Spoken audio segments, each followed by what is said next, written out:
కర్పూర హారతులు ఇన్నాళ్ళు వేచిన మా కళ్ళు ఇచ్చేను కర్పూర హారతులు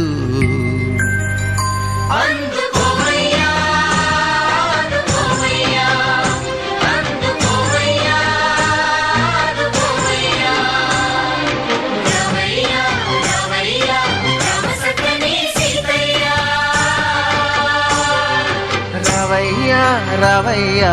రామ సక్కని సీతయ్య